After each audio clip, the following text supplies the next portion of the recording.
Samantala, may mga pangangailangan ng ating mga senior citizens na hindi agad natin na ipagkakaloob dahil ang isang dahilan ay hindi natin alam na kailangan pala nila ito.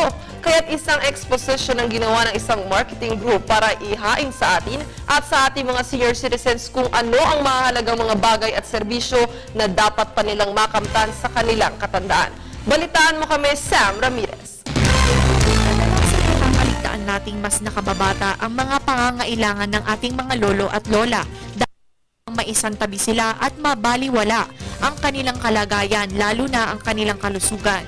Kaya naman naisipan ng isang marketing company na magsagawa ng isang expo para sa mga senior citizens. Naniniwala din kasi sila na dapat ay bigyan din ng kaukulang pansin ang mga senior citizens. Napapansin na po namin dito po sa atin sa Pilipinas, actually ang more on lang po tayo sa job fair, sa real estates po, sa mga expo po ng food. Nakakalimutan po natin yung seniors. So eto na po yung panahon na, syempre po pag sinabing seniors, hindi pa po sila laos. Sila po yung mga productive seniors na kailangan makilala rin. May iba't ibang exhibitors ang sumali sa expo.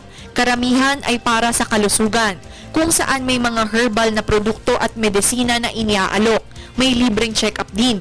Kalahok din dito ang Social Security System o SSS at PhilHealth upang sagutin ang ilang katanungan ng mga dadalo hinggil sa pension, health packages at iba pa. Ang mga senior citizen po, yan po yung unang-una nilang inas po sa amin na kung pwedeng pumunta dito.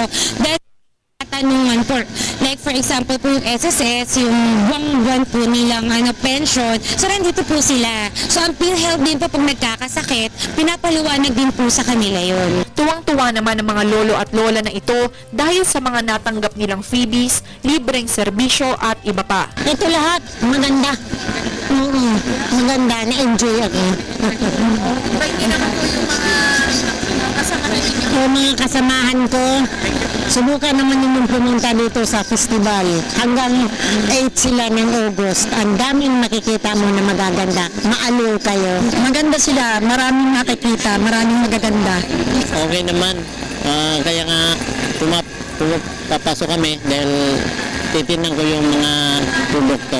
Inaanyayahan naman ni Annabel ang lahat, di lamang ang mga matatanda, na bisitahin ang kanilang expo. Inimbitahan ko po ang lahat po ng nanonood ngayon na pumunta po kayo dito sa second level Carousel Festival Mall, Alabang, Muntinlupa City.